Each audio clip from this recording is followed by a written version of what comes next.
So contrary to my experience in Egypt, it's really cool that you can walk here without a single person talking to you. So it's basically an introvert's paradise, which is exactly what I like a lot. You don't need to buy a ticket, you just walk here, no need to talk to a single soul.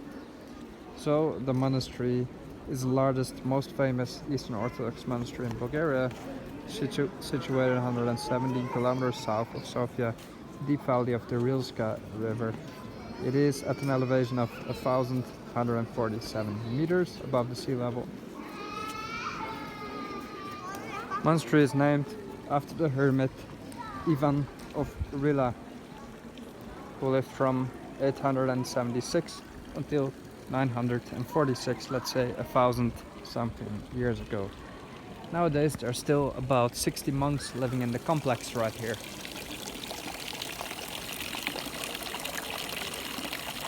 So it was founded in the 10th century.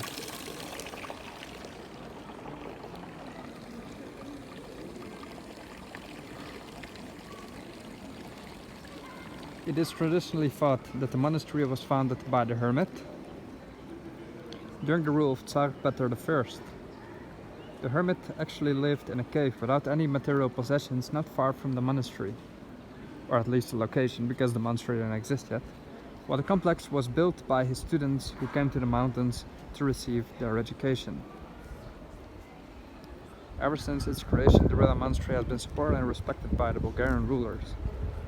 Large donations were made by almost every Tsar of the Second Bulgarian Empire, up until the Ottoman conquest, making the monastery a cultural and spiritual center of Bulgarian national consciousness that reached its apogee from the 12th to the 14th century, the highlight, let's say, golden age.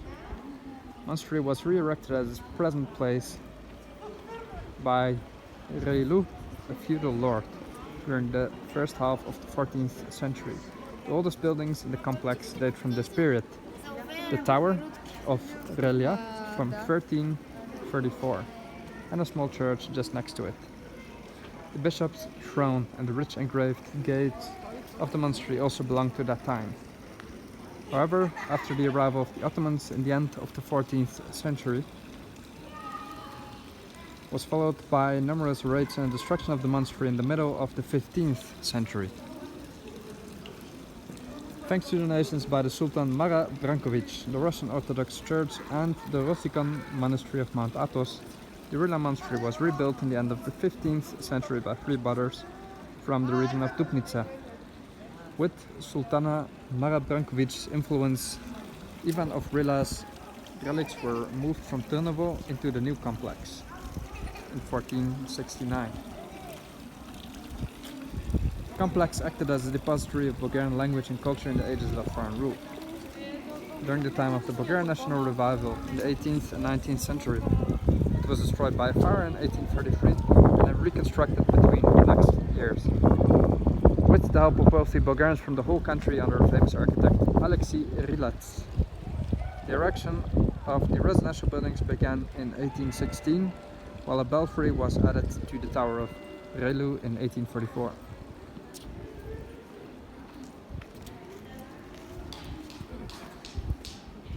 Neofit Rilski founded a school in the monastery during that period. The monastery is known as being one of the hideouts of Bulgarian revolutionaries such as Vasilevsky, Gotsidalchev, Yavrov, etc. Monastery complex, regarded as one of the foremost masterpieces of Bulgarian national revival architecture, was declared a National Historical Monument in 1976, became a UNESCO World Heritage Site in 1983. Since 1991, it has been entirely subordinate to the Holy Synod of the Bulgarian Orthodox Church. And in 2002, Pope John Paul II visited here as well. Alright, that's your short tour through the monastery here. And I'm going to explore some more. Hope that was interesting to you. I'm sure you can find a lot better vlogs about the place with hikes around as well. But, well, this is my version of it. Hope you liked it. Definitely come for yourself to see it sometime. Because, yeah, it's a special place to be. And very, very important to understand the history of Bulgaria. Cheers. Look at this view. This is Bulgaria as you would see, rarely see it in my vlogs. The actual mountains. And up there all the way you get to Maliovica, where I haven't really been. I've been a bit more up, but I'm gonna explore more now. And then, yeah, this is an adventure for me as well. Like the most, let's say, explored side of Bulgaria is something that I always skip. I go to places that are unknown, and then actually this is a little adventure for me too, so that's interesting. So this is then the tower that I told you about a bit earlier. Like you rarely see this type of structure here in Bulgaria.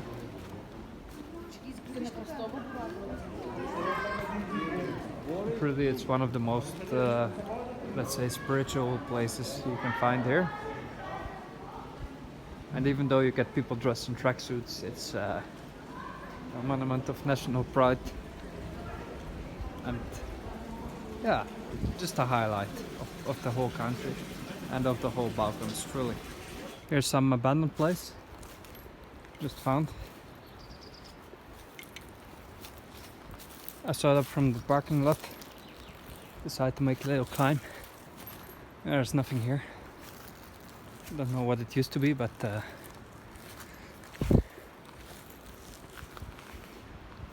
nice architecture, but abandoned. Old door. There's a toilet. Let's check out the sign. Go to the car. It's a huge park, Rila. There's so much to see.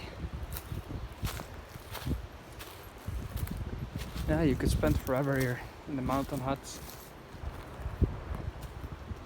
Blagovka Park Range.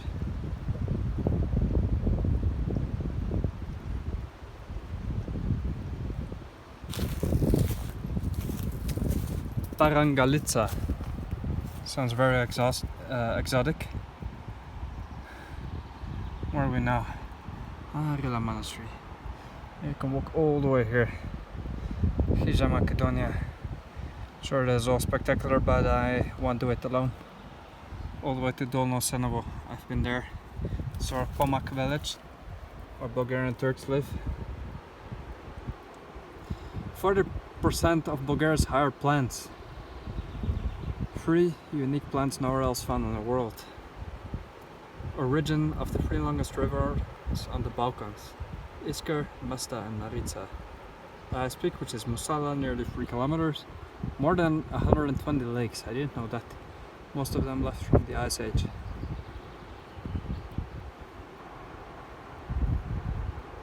Wow.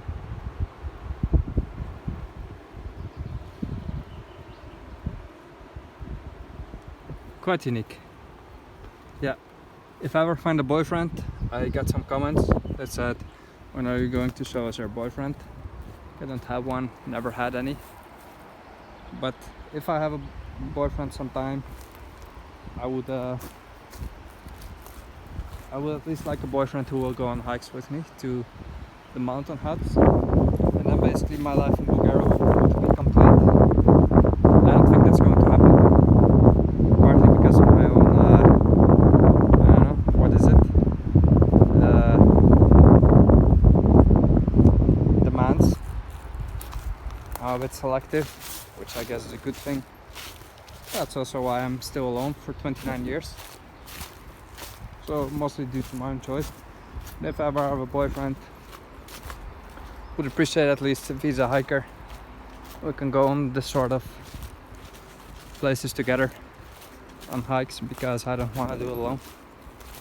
When I go in the mountains, I'm mostly like limited to the car like this, and I don't go much higher. But you see, the thing with Bulgaria is